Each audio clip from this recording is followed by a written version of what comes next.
उज़्बिल्लाहिमिनश्शैतानिर्रजीम बिस्मिल्लाहिर्रहमानिर्रहीम। Lecture number 24, chapter number 8, waves. Waves chapter में remaining discussion हमारे पास जो था वो ऑर्गन पाइप का था। याद रखिए, ऑर्गन पाइप आपके पास वो डिवाइस है जिसमें हम एयर कॉलम को रिजोनेट करते हैं टू प्रोड्यूस अ साउंड, जिसमें हम एयर कॉलम को रेजोनेट करते हैं टू प्रोड्यूस अ साउंड। ठीक है, उसको बेसिकली हम ऑर्गन पाइप कहते हैं। ठीक है, देखिए कभी कभी आप विसल बजाते हैं ना इस तरह, तो इसमें आप देखिए ये आपके पास एयर कॉलम है, एयर कॉलम को रेजोनेट किया जाता है और जब एयर कॉलम रेजोनेट होते हैं तो साउंड प्रोड्यूस करता है।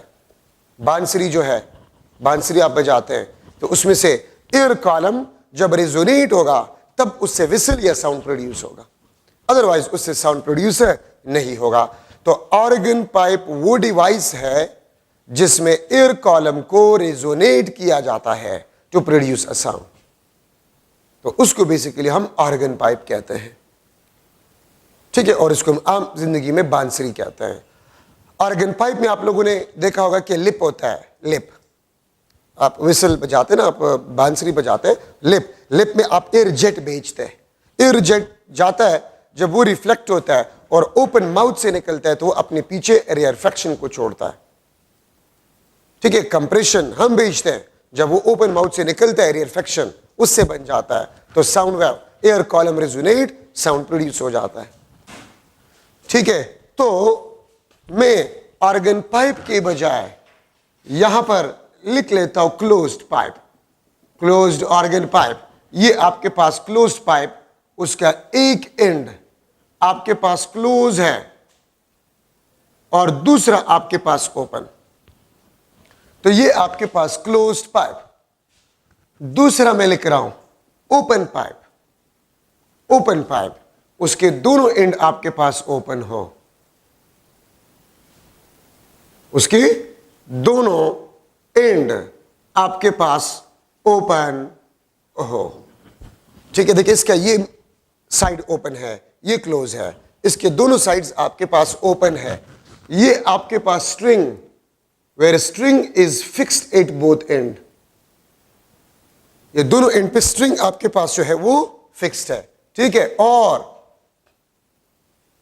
ये आपके पास string which is fix at one end and free at other end, ये एक एंड से फिक्स है, दूसरे से फ्री है, ये दोनों एंड से आपके पास फिक्स है। तो ये चार एग्जांपल्स मैं कंपेयर कर रहा हूं क्योंकि एमसीक्यूज में चारों से आपके पास क्वेश्चंस आ सकते हैं, तो चारों को एक साथ में अगर हम डिस्कस कर लेंगे तो आपको कंसेप्ट क्लियर हो जाएगा और अगर कोई प्रॉब्लम है तो वो भी हल हो जाएगा। ठीक है, अच्छा, अब जब हम एयर कॉलम को बेचते हैं, जब हम एयर कॉलम को बेचते हैं मतलब एयर को बेचते हैं, तो air will be compress compress compress compress, यहां पर आपके पास डिस्प्लेसमेंट क्या बन जाएगा, जीरो।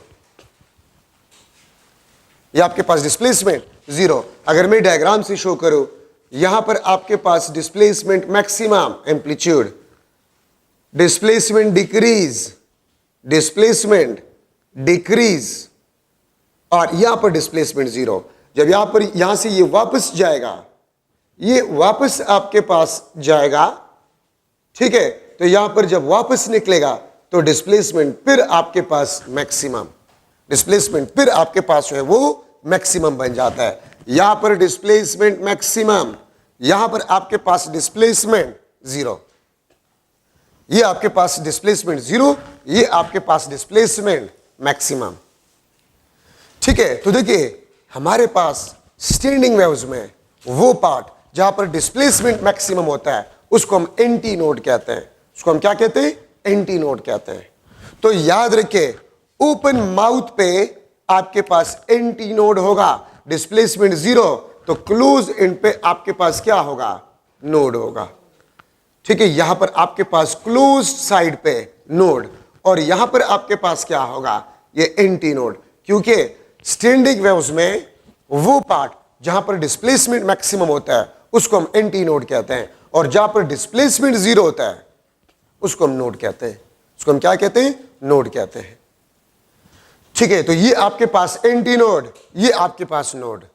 ठीक है, तो इसका मतलब ये है कि मैं आपसे अगर पूछ लो कि स्टैंडिंग वेव्स के कितने पार्ट्स में एक नोड होता है और एक एंटी नोड होता है, तो हाफ लूप, हाफ लूप में आपके पास एक नोड होता है और एक आपके पास एंटी नोड होता है। तो क्लोज्ड पाइप में हाफ लूप आपके पास बनता है, हाफ लूप आपके पास बनता है। अच्छा, ओपन माउथ पे हमेशा एंटी नोड होगा और क्लोज एंड पे हमेशा नोड होगा। और देखिए, आप लोगों ने फर्स्ट ईयर प्रैक्टिकल नोटबुक में देखा होगा, हमारे पास दो एक्सपेरिमेंट्स है। ठीक है, द स्पीड ऑफ साउंड और wavelength of sound by using resonance tube. Resonance tube से हम वेवलेंथ ऑफ साउंड को मालूम करते हैं। ठीक है, तो उसमें लिखा गया है कि anti node exactly open mouth पे नहीं होता। मतलब अगर ये आपके पास क्लोज्ड पाइप है, देखिए इसका एक एंड क्लोज है, ये ओपन, तो एंटी नोड एग्जैक्टली यहां पर नहीं होता, बल्कि इससे थोड़ा सा ऊपर होता है, इससे थोड़ा सा ऊपर होता है। और कितना आपके पास ऊपर होता है, अगर आप इस पाइप के डायमीटर को मालूम करें और उस डायमीटर को आप 0.3 के साथ मल्टीप्लाई करें, या इसको लिखा गया है 30% of a diameter, 30% of a diameter. मैं फिर रिपीट कर रहा हूं, अगर आप इस पाइप के डायमीटर को मालूम करें और उसके साथ आप 0.3 मल्टीप्लाई करें, क्या मल्टीप्लाई करें, 0.3 मल्टीप्लाई करें, तो 0.3 times of a diameter of a pipe, ऊपर आपके पास एंटी नोड बनता है। एंटी नोड आपके पास एग्जैक्टली ओपन माउथ पे नहीं होता, इससे थोड़ा सा ऊपर होता है। कितना ऊपर होता है, 0.3 times of a diameter, 0.3 times of a diameter ऊपर आपके पास जो है एंटी नोड बनता है। ठीक है, तो ये बात याद रखिए एमसीक्यूज के लिए, ये भी आपके पास जरूरी है। अच्छा, ओपन माउथ पे एंटी नोड होगा, क्लोज एंड पे हमेशा आपके पास नोड होगा। अब इसके कितने माउथ ओपन है, इसके 2 माउथ ओपन है, तो इसमें 2 एंटी नोड होने चाहिए, तो आपके पास 2 हाफ लूप बन जाएंगे। 2 हाफ लूप, एक हाफ लूप का एंटी नोड, ये आपके पास एक हाफ लूप का एंटी नोड। तो ओपन माउथ पे आपके पास एंटी नोड्स होंगे। तो 2 हाफ लूप, ये भी आपके पास फंडामेंटल फ्रीक्वेंसी पे, ये भी फंडामेंटल फ्रीक्वेंसी पे, ये भी फंडामेंटल फ्रीक्वेंसी पे, ये भी आपके पास फंडामेंटल फ्रीक्वेंसी पे। तो याद रखें, अगर एक पाइप क्लोज्ड पाइप हो, मींस एक एंड क्लोज दूसरा ओपन, क्लोज्ड आर्गन पाइप हो तो क्लोज एंड पे नोड होगा और ओपन माउथ पे आपके पास एंटी नोड होगा। फंडामेंटल फ्रीक्वेंसी पे हाफ लूप इसमें बनेगा। ठीक है, अगर मैं इससे ये हटा दूं तो आपके पास एंटी नोड ओपन माउथ पे आपके पास बनेगा। ठीक है, इसके 2 माउथ ओपन है तो 2 एंटी नोड होने चाहिए। ठीक है, नोड बिल्कुल सेंटर पे आपके पास होगा। ये भी फंडामेंटल फ्रीक्वेंसी पे, लोवेस्ट पॉसिबल फ्रीक्वेंसी पे, ये भी लोवेस्ट पॉसिबल फ्रीक्वेंसी पे, ये भी लोवेस्ट पॉसिबल फ्रीक्वेंसी पे, ये भी लोवेस्ट पॉसिबल फ्रीक्वेंसी। इसमें हाफ लूप से कम लूप नहीं बन सकता, इसमें 2 हाफ लूप से कम लूप्स नहीं बन सकते, इसमें एक कंप्लीट लूप, इसमें आपके पास हाफ लूप। ठीक है, और ये चारों केसेस फंडामेंटल फ्रीक्वेंसी पे आपके पास है। अब देखिए, अगर मैं फंडामेंटल फ्रीक्वेंसीज का मालूम करना चाहूं, F1 is equal to V divide by lambda 1, V divide by lambda 1। ये आपके पास लेंथ ऑफ अ पाइप है, ये आपके पास लेंथ ऑफ अ पाइप है। Length of a pipe means length of the air column in a pipe. ठीक है, तो ये लेंथ आपके पास ये किस चीज के बराबर है, this is equal to lambda 1 divide by 4, क्योंकि मैंने आपको लास्ट लेक्चर में बताया था the length of single loop lambda by 2 और हाफ लूप लैम्डा बाय 4। तो लैम्डा 1 आपके पास बन जाएगा, लैम्डा 1 आपके पास बन जाएगा 4L। तो आपके पास फंडामेंटल फ्रीक्वेंसी बन जाएगा V divide bye 4L। This is the fundamental frequency. यहां पर आ जाए fundamental frequency V divide by lambda 1। और देखिए, इसमें आपके पास 2 हाफ लूप बनते हैं, इसमें आपके पास 2 हाफ लूप बनते हैं।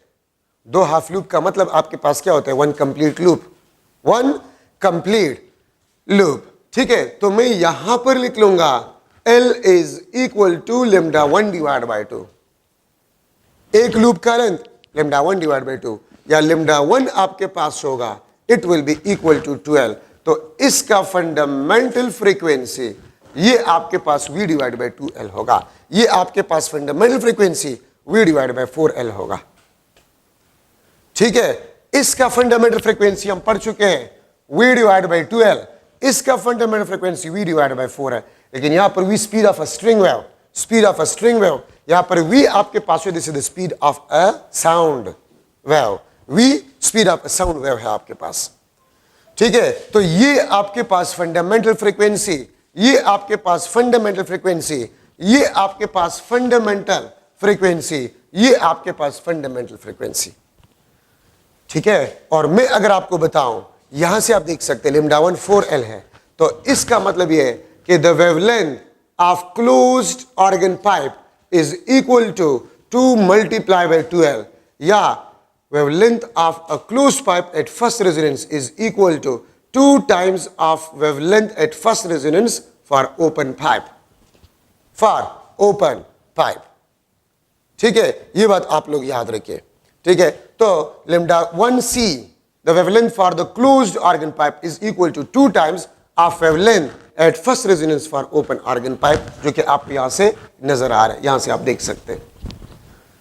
अगर आप इसके फंडामेंटल फ्रीक्वेंसी को देखें, F1c half into v divide by 2l, 1 divide by 2 v divide by 2l, इसको मैं लिख सकता हूं, ये आपके पास हाफ और v divide by 2l, this is the fundamental frequency of the open organ pipe. ठीक है, तो इसका मतलब आपके पास ये होता है कि the fundamental frequency of open organ pipe is equal to 2 times of fundamental frequency of a closed organ pipe या closed pipe। लेकिन इसके लिए शर्त यह है कि length of open is equal to length of closed। याद रखिए, इसमें हाफ लूप, इसमें हाफ लूप, तो इन दोनों के इक्वेशंस आपके पास सेम होंगे। इसमें 2 half loop means 1 complete loop, इसमें 1 कंप्लीट लूप, इन दोनों के इक्वेशंस आपके पास जो है वो सेम होंगे। ठीक है, ये बात आप लोग याद रखिए। अच्छा, अब एक सेंटेंस में बोल रहा हूं, गौर से आप लोग इसको सुने। ये तो तमाम कंडीशन फंडामेंटल फ्रीक्वेंसी पे है। एक तो एमसीक्यू के लिहाज से ये काफी इंपॉर्टेंट है कि अगर मैं आपसे पूछूं, एक ओपन पाइप है, एक ओपन पाइप है जिसका लेंथ गिवन हो, जिसका लेंथ गिवन हो, तो एट फर्स्ट हार्मोनिक या एट फर्स्ट रेजोनेंस या एट फंडामेंटल फ्रीक्वेंसी वेवलेंथ आपके पास किस चीज के बराबर होगा?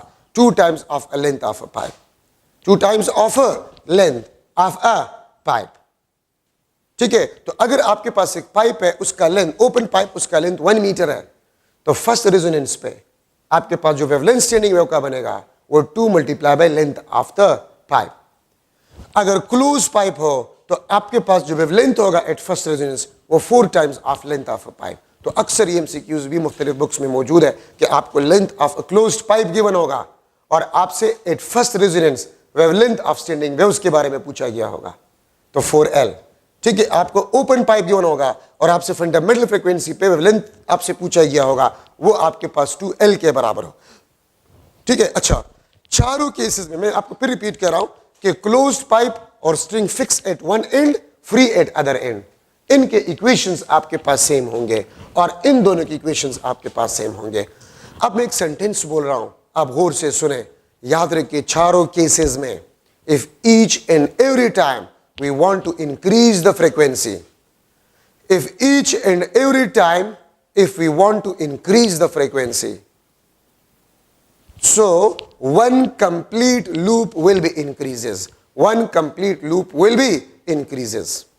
चारों केसेस में, सिर्फ एक केस नहीं, अगर मैं इसमें फ्रीक्वेंसी को बढ़ाना चाहता हूं, ठीक है, तो आपके पास एक कंप्लीट लूप इसमें इंक्रीज होगा हर टाइम, एक कंप्लीट लूप इसमें, एक कंप्लीट लूप इसमें, एक कंप्लीट लूप इसमें। क्या मतलब है इसका? अब अगर मैं आपको कह दूं कि सेकंड हार्मोनिक पे इसमें कितने लूप्स बनेंगे, तो एक हाफ तो जरूर होगा और एक कंप्लीट, ये आपके पास F2 पे।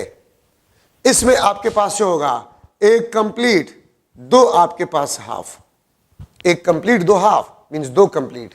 यहां पर आपके पास एक कंप्लीट, एक आपके पास हाफ, एक कंप्लीट, एक आपके पास हाफ। यहां पर आपके पास एक कंप्लीट, 2 हाफ। एक कंप्लीट, दो हाफ आपके पास होंगे।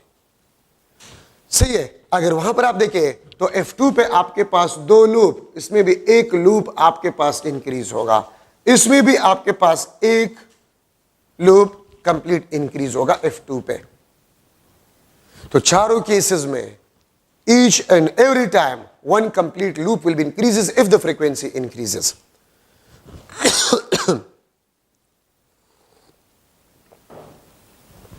अच्छा, अब अगर आप इसको देखें थोड़ा सा, अब अगर आप लोग इसको देखें F2 पे, ये तो आपके पास सारे फंडामेंटल फ्रीक्वेंसी पे बात थी। अब अगर आपके पास F2 हो सेकंड रेजोनेंस,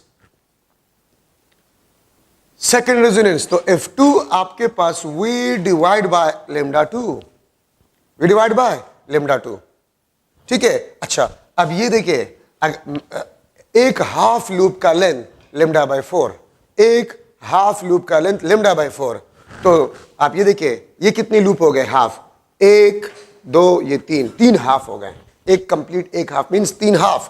तो आप वेवलेंथ को देख सकते, लिखेंगे 4L divide bye 3, number of loops increase, तो आपको पता होना चाहिए कि वेवलेंथ विल बी डिक्रीज, और फ्रीक्वेंसी आपके पास शो होगा V डिवाइड बाय लेमडा 2, ये 4L डिवाइड बाय 3, F2 आपके पास शो है 3 into V divide bye 4L, ये आपके पास 3F1, ठीक है। यहां पर आप इस ओपन पाइप में आ जाए, ओपन पाइप में अगर आप लोग देखें सेकंड हार्मोनिक पे F2 पे, F2 is equal to V divide by lambda 2, ठीक है।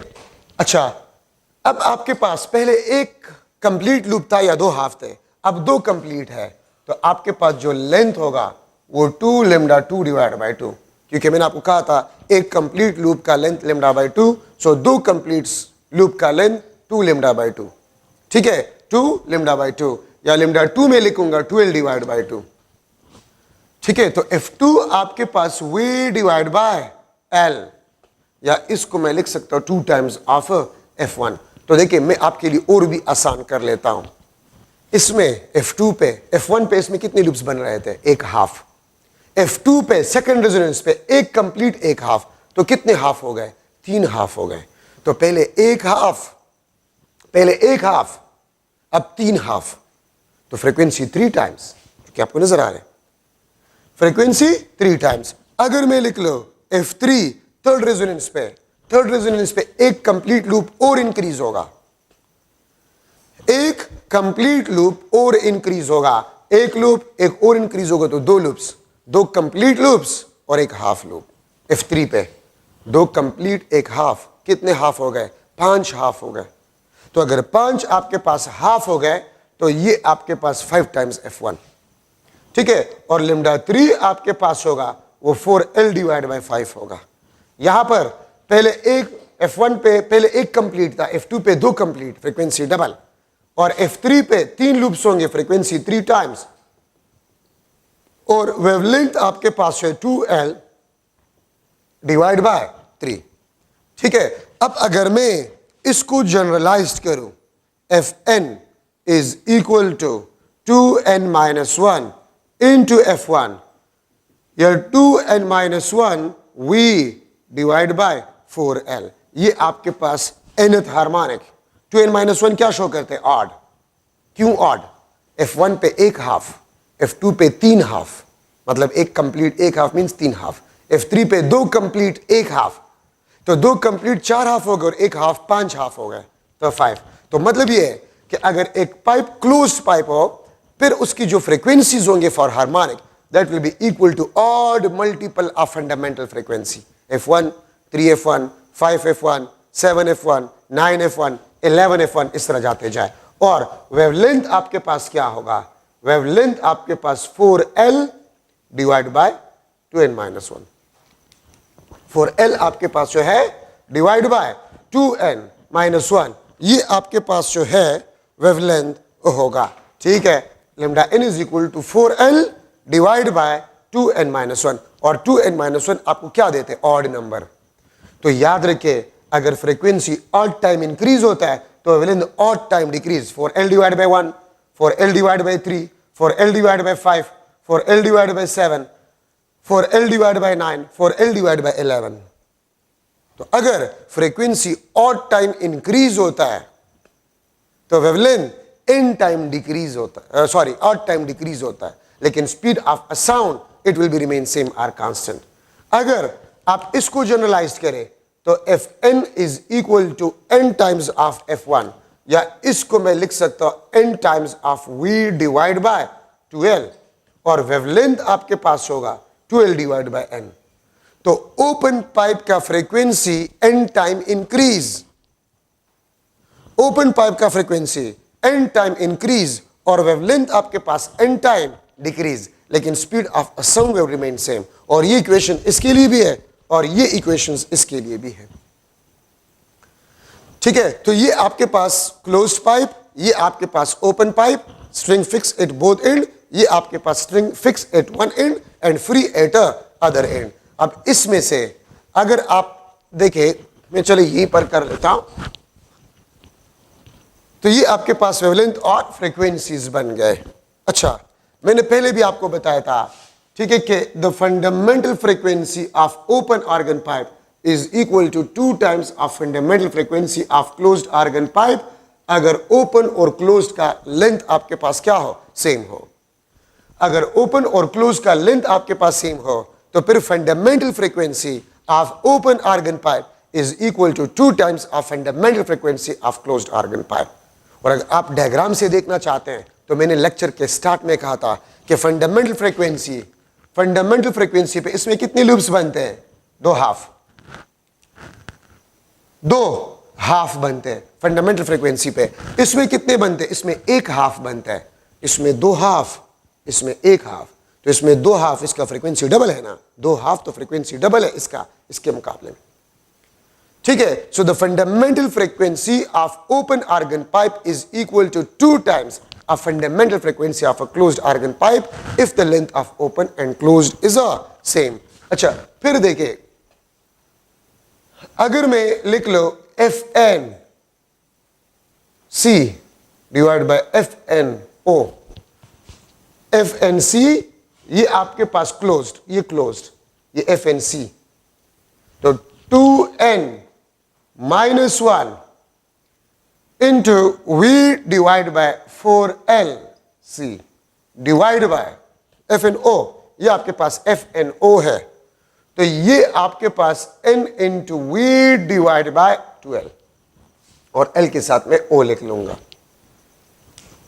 सही है, तो आपके पास बन जाएगा V और ये V, ये आपके पास 2 2 2 जा 4, तो मैं लिख लूंगा FNC divide by FNO, this is equal to 2n minus 1, ये LO ऊपर चला जाएगा, LO डिवाइड बाय ये 2 नीचे आ जाएगा, 2n इंटू LC। और अगर आप लोगों को याद हो, अगर पाइप आपके पास ओपन हो या क्लोज हो तो फंडामेंटल फ्रीक्वेंसी आपके पास, fundamental frequency of closed inversely proportional to the length of a closed pipe. Fundamental frequency of open organ pipe is inversely proportional to the length of open organ pipe. और अगर string हो तो string का भी frequency length के inversely proportional है। अगर string दोनों एंड से फिक्स हो या एक एंड से फिक्स और दूसरे से ओपन, तो फ्रीक्वेंसी आपके पास फंडामेंटल फ्रीक्वेंसी जो होगा वो लेंथ के इनवर्सली प्रोपोर्शनल है। तो देखिए, मैं आपसे ये क्वेश्चन भी कर सकता हूं, एक लेट सपोज ओपन पाइप था, उसका फ्रीक्वेंसी f था, अगर मैं उसको 2 इक्वल हिस्सों में तकसीम करूं तो एक हिस्से का फंडामेंटल फ्रीक्वेंसी क्या बन जाएगा, तो लेंथ हाफ, ओपन पाइप का frequency will be double, frequency will be double. मैं आपसे यह भी पूछ सकता हूं कि लेट सपोज एक ओपन पाइप था, ओपन पाइप, और उसका फ्रीक्वेंसी था f, उसका फ्रीक्वेंसी f था, ओपन पाइप था, फ्रीक्वेंसी f था, अगर उसका मैंने एक एंड क्लोज किया तो फिर फ्रीक्वेंसी क्या होगा, तो आपने एक एंड क्लोज किया, ठीक है, फ्रीक्वेंसी क्या होगा, हाफ हो जाएगा, क्योंकि क्लोज पाइप का फ्रीक्वेंसी ओपन के मुकाबले में हाफ है। ये एमसीक्यूज होते हैं, ये कंसेप्ट होते हैं। पाइप था, ओपन था, उसका फ्रीक्वेंसी f था, अगर उसके एक एंड को हमने क्लोज किया तो क्लोज्ड पाइप बना। और अभी हम पढ़ चुके हैं कि F1O is equal to 2 times of F1C या F1C is equal to F1O divide by 2। और अगर मैं इस तरह कह दूं कि क्लोज्ड पाइप था, फ्रीक्वेंसी F था, अगर मैं उसका दूसरा साइड भी खोल लूं तो फिर फ्रीक्वेंसी फंडामेंटल क्या बन जाएगा? डबल। यही आपके पास कंसेप्चुअल लर्निंग होता है, ठीक है। अच्छा, अब ये देखिए FNC क्लोज्ड, उसका लेंथ नीचे है, FNO उसका लेंथ ऊपर है। क्यों? Because the frequency is inversely proportional to the length. अगर मैं लिख लो if LO is equal to LC तो फिर ये कैंसिल हो जाएंगे और आपके पास बन जाएगा FNC divide by FNO is equal to 2n minus 1 divide by 2n। फिर आपके पास रेशियो इसके बराबर होगा 2n minus 1 divide by 2n, ठीक है। FNC divide by FNO this is equal to 2n minus 1 divide by 2n, ठीक है। तो ये आपके पास रेशियो, अगर मैं लिख लो F3C divide by F3O, F3C divide by F3O, तो वहां पर n आप 3 पुट करें तो 2 multiply by 3 minus 1 divide by 2 multiply by 3, ये आपके पास 5 divide by 6। So the ratio of third harmonic of closed pipe to the third harmonic of open organ pipe is equal to 5 divided by 6, is equal to 5 divided by 6। अगर मैं लिख लो F1C divided by F1O, F1C divided by F1O, ये किस चीज के बराबर होगा? 2 1 are 2 minus 1, ये इस फार्मूले में पुट कर रहा हूं, तो ये आपके पास बन जाएगा LO divided by 2 times of LC। Even fundamental frequency of closed, fundamental frequency of open, this is equal to LO divided by 2LC। अब देखिए अगर LO और LC बराबर कैंसिल तो आपके पास वही चीज आ जाएगा जो मैं लिख चुका हूं, F1O is equal to 2 times of F1C, वो आपके पास आ जाएगा, ठीक है।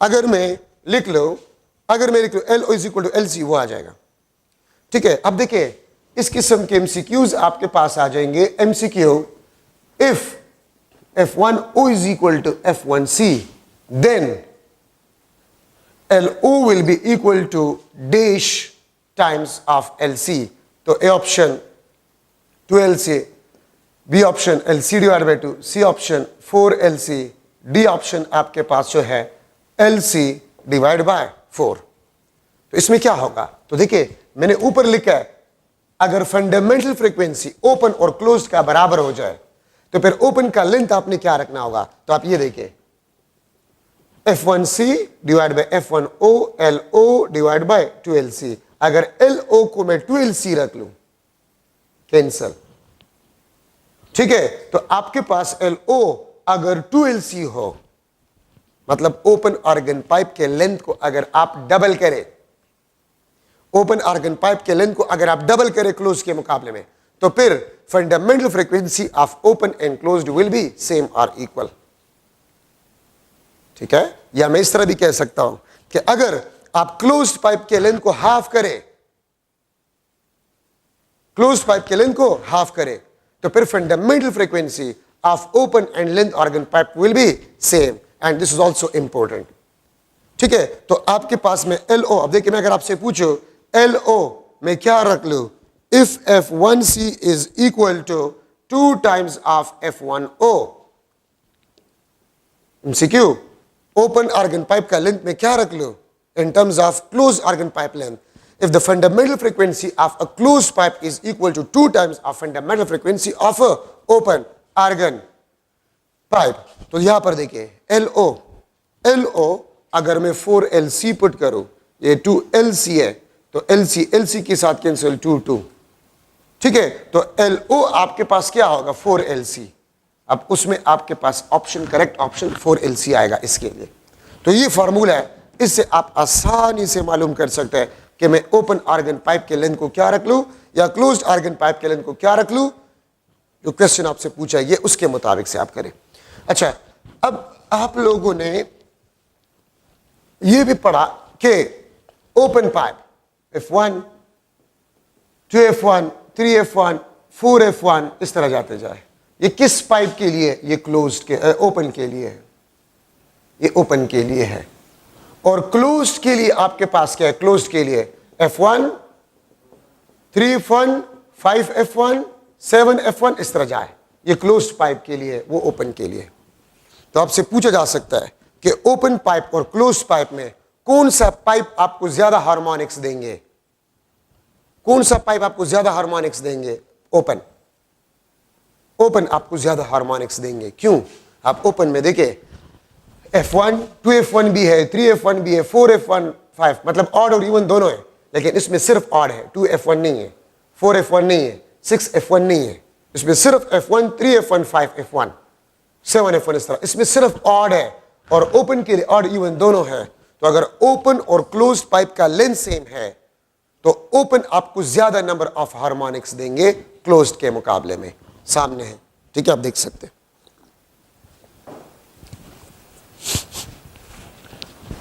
तो ये आपके पास ओपन ऑर्गन पाइप और क्लोज्ड ऑर्गन पाइप में स्ट्रिंग वगैरह में इंपॉर्टेंट डिस्कशन आपके पास बन गए।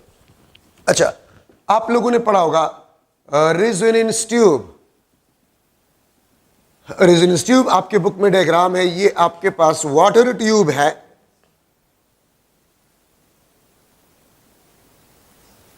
ये आपके पास water tube,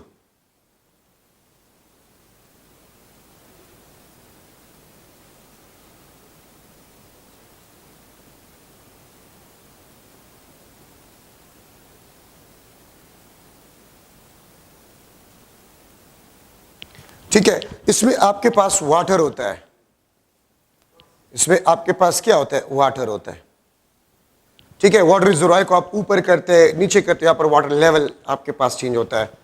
resonance tube, this is a closed pipe. ये देखिए ओपन और यहां से क्लोज्ड है, ठीक है। तो इसमें आपके पास वही फंडामेंटल पे आपके पास हाफ लूप बनेगा। तो इसमें जरूरी पॉइंट्स है आपके पास Ln is equal to 2n-1 into LO, sorry L1। Ln आपके पास क्या है? Ln आपके पास nth रेजोनेंस लेंथ है, nth रेजोनेंस लेंथ। और L1 आपके पास जो है ये फर्स्ट रेजोनेंस लेंथ है। ये nth रेजोनेंस लेंथ, ये आपके पास फर्स्ट रेजोनेंस लेंथ है। और ये ऑड, ये 2n-1 ये आपको ऑड के बारे में बताता है, ये आपको ऑड के बारे में बताता है। This is nth resonance length, this is first resonance length, ये आपके पास ऑड, ठीक है। तो देखिए अगर मैं लिख लूं आपके पास L2 वो 3L1 होगा, L3 5L1 होगा, L4 7L1 होगा, इस तरह जाते जाए, ठीक है। तो फर्स्ट रेजोनेंस लेंथ अगर आपको गिवन हो और आपसे पूछ लिया जाए कि सेकंड रेजोनेंस लेंथ क्या होगा, अगर मैं लिख लूं MCQ L1 आपके पास 15 सेंटीमीटर है, ठीक है, and it resonate with F1 is equal to 400 hertz. 400 hertz frequency वाले ट्यूनिंग 4 के साथ 15 सेंटीमीटर लेंथ रेजोनेट हो जाए, सो मैं आपसे पूछ सकता हूं सेकंड रेजोनेंस लेंथ क्या होगा? सेकंड रेजोनेंस लेंथ आपके पास क्या होगा और इसके लिए रेजोनेटिंग फ्रीक्वेंसी क्या होगा? सेकंड रेजोनेटिंग फ्रीक्वेंसी L3 क्या होगा? थर्ड रेजोनेटिंग लेंथ, और इसका रेजोनेटिंग फ्रीक्वेंसी क्या होगा? ये मुख्तलिफ क्वेश्चन में आपसे पूछ सकते। तो सेकंड रेजोनेंस लेंथ 3L1, ठीक है, ये 45 सेंटीमीटर होगा। F2 3F1 ऑड नंबर है आपके पास, ठीक है, तो F1 400 है, ये 1200 हर्ट्ज। तो 45 सेंटीमीटर 1200 हर्ट्ज के साथ रेजोनेट होगा। 15 सेंटीमीटर अगर 400 हर्ट्ज के साथ रेजोनेट हुआ तो 45 सेंटीमीटर 1200 हर्ट्ज के साथ रेजोनेट होगा। L3 आपके पास जो है ये 5L1, ठीक है, 5L1, और आपके पास 15 मल्टीप्लाई बाय 5, तो ये आपके पास 75 सेंटीमीटर होगा। और ये आपके पास 5F1 2000 हर्ट्ज के साथ ये रेजोनेट होगा। क्यों?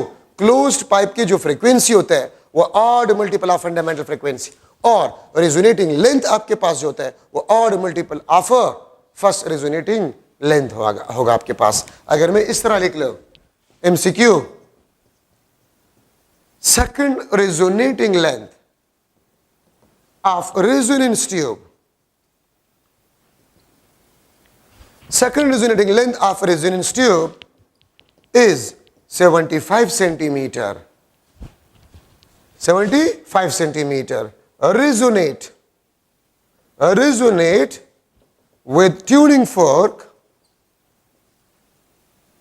having 1500 hertz frequency. Second resonance length of resonance tube is 75 centimeter. Resonate with tuning fork having 1500 hertz frequency. Then first resonating length क्या होगा और इसका frequency क्या होगा? तो L1 is equal to L divided by L3 divided by 3 और F1 F3 divided by 3. तो L1 आपके पास बन जाएगा 25 सेंटीमीटर और F1 आपके पास क्या बन जाएगा 500 हर्ट्ज। 500 हर्ट्ज आपके पास बन जाएगा। ठीक है, तो ये आपके पास तरीके, ये फार्मूला है और मैंने आपको बता दिया कि ट्रिक इसका क्या है। ठीक है, resonance tube is basically the closed pipe. तो क्लोज्ड पाइप वाले कंसेप्ट फ्रीक्वेंसी वाले इसमें इस्तेमाल होंगे। अच्छा, now Doppler effect. Doppler effect आपके पास जो है the apparent change in frequency और pitch of sound due to the relative motion of source, observer or both, known as Doppler effect. The apparent change in frequency or pitch of the sound. ये कुछ बातें आप सुने, अपने पास note करें। आपने matric में पढ़ा होगा कि प्रॉपर्टीज ऑफ साउंड।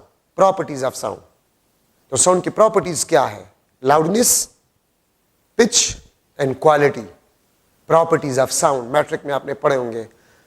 ठीक है, pitch, loudness and quality. Pitch of the sound किस चीज पे डिपेंड करता है? फ्रीक्वेंसी पे। लाउडनेस किस चीज पे डिपेंड करता है? एम्पलीट्यूड पे। क्वालिटी ऑफ अ साउंड किस चीज पे डिपेंड करता है? नंबर ऑफ हार्मोनिक्स पे या नंबर ऑफ ओवरटोन्स पे। तो देखिए मैंने पिच के साथ फ्रीक्वेंसी लिखा है। ठीक है, loudness amplitude of sound wave, loudness amplitude of the sound wave, pitch frequency of the sound wave और quality of sound number of harmonics या नंबर ऑफ ओवरटोन। ठीक है, तो फ्रीक्वेंसी में जो चेंज है ये अपरेंट चेंज है, रियलिटी में ये नहीं होता और इसका कास रिलेटिव मोशन है। अपरेंट का मतलब होता है धोखा, नॉट इन रियलिटी।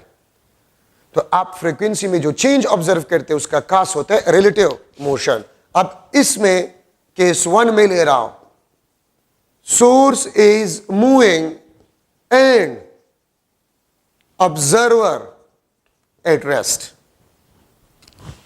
तो इसमें आपके पास फ्रीक्वेंसी चेंज का जो कास होता है वो चेंजिंग वेवलेंथ होता है और चेंजिंग वेवलेंथ का आपके पास जो कास होता है वो आपके पास होता है चेंजिंग डिस्टेंस। वो आपके पास चेंजिंग डिस्टेंस होता है। ठीक है, अब इसमें से मैं केस ए ले रहा हूं, सोर्स मूविंग टूवर्ड। देखिए जब सोर्स मोशन करता है तो फ्रीक्वेंसी चेंज का जो कास होता है वो चेंजिंग वेवलेंथ होता है और चेंजिंग वेवलेंथ का कास चेंजिंग डिस्टेंस होता है। अगर सोर्स टूवर्ड मूव कर रहे हैं तो F prime is equal to V divide by V minus V S into F. Nominator denominator से ज्यादा है तो F prime will be greater than F और फ्रीक्वेंसी में चेंज आपके पास होगा it will be equal to positive. Frequency में जो चेंज आपके पास होगा it will be equal to positive. ये आपके पास क्या होगा? पॉजिटिव होगा। इसका मतलब ये है वी एस किस चीज को रिप्रेजेंट करते हैं? Speed of a source, V speed of a sound, F prime the frequency which we observe, F the original frequency of a source, original frequency of a source, frequency observe, V speed of sound, V S आपके पास speed of a source. ठीक है, तो ये आपके पास F prime. और देखिए इसमें एमसीक्यूज किस किस्म के आपके पास आ सकते हैं। अगर मैं लिख लो source moving toward a stationary observer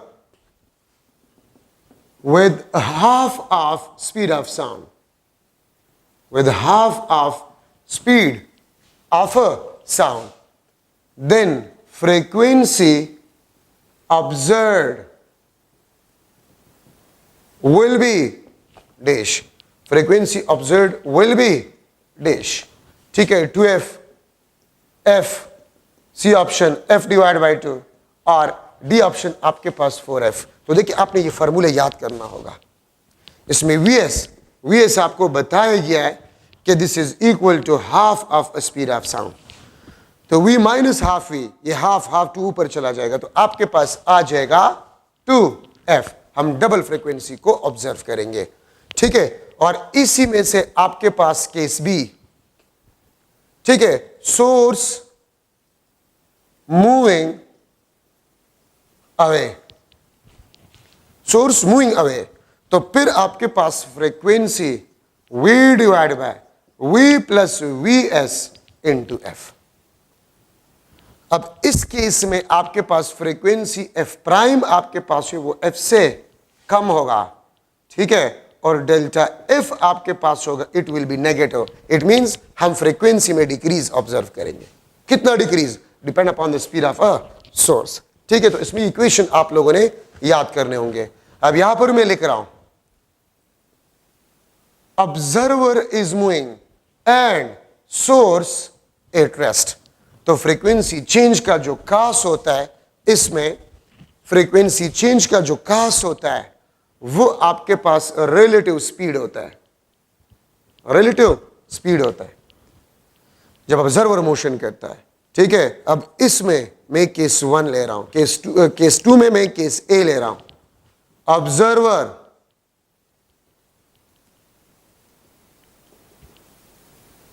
moving toward, observer moving toward, तो F prime is equal to V plus V observer divide by V into F. ठीक है, ये आपके पास एफ प्राइम, और देखिए नॉमिनेटर डिनोमिनेटर से ज्यादा है तो F prime will be greater than F, और फ्रीक्वेंसी में चेंज हम पॉजिटिव मींस फ्रीक्वेंसी में हम इंक्रीज ऑब्जर्व करेंगे। अगर मैं कह दूं observer is moving toward a stationary source with the speed of sound, तो v plus V 2v divide by v, तो आपके पास v कैंसिल 2f आपके पास फ्रीक्वेंसी आ जाएगा। तो f प्राइम आपके पास होगा वो 2f आपके पास होगा।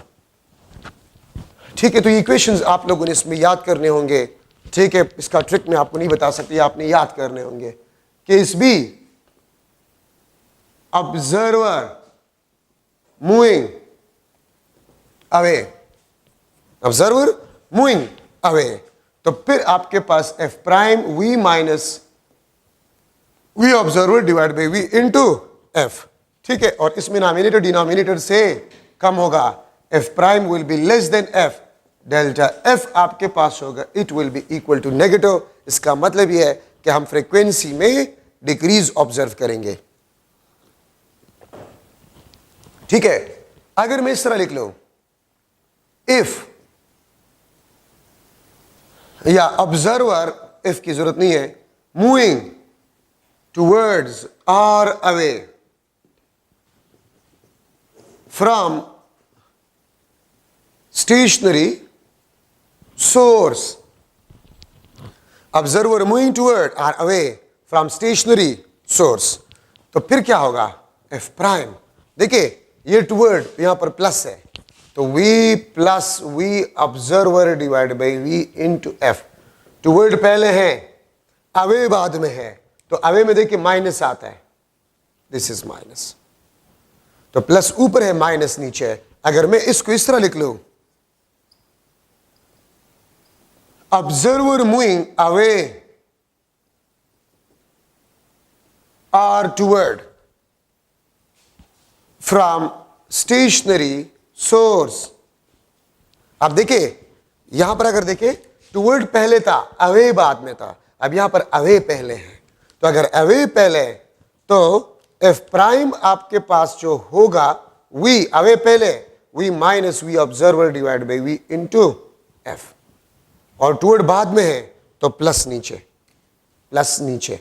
देखिए यहां पर प्लस ऊपर था, माइनस नीचे था, यहां पर माइनस ऊपर है, प्लस नीचे है। तो एक छोटा सा पॉइंट अक्सर इसमें स्टूडेंट्स कंफ्यूज हो जाता है। अगर मैं एमसीक्यू बना लूं, if observer is moving towards or away from stationary source then the frequency observed will be dash. ये ए ऑप्शन, ये बी ऑप्शन, सी कुछ और, डी कुछ और, ये आंसर होगा, ये वाला नहीं। टुवर्ड पहले है तो प्लस ऊपर, क्योंकि टुवर्ड में प्लस आता है, टुवर्ड में प्लस आता है, ये देख सकते हैं, तो प्लस ऊपर। अवे में माइनस आता है, अवे नीचे। और अगर अवे पहले हो टुवर्ड्स बाद में हो तो V minus plus V observer divide by V into F.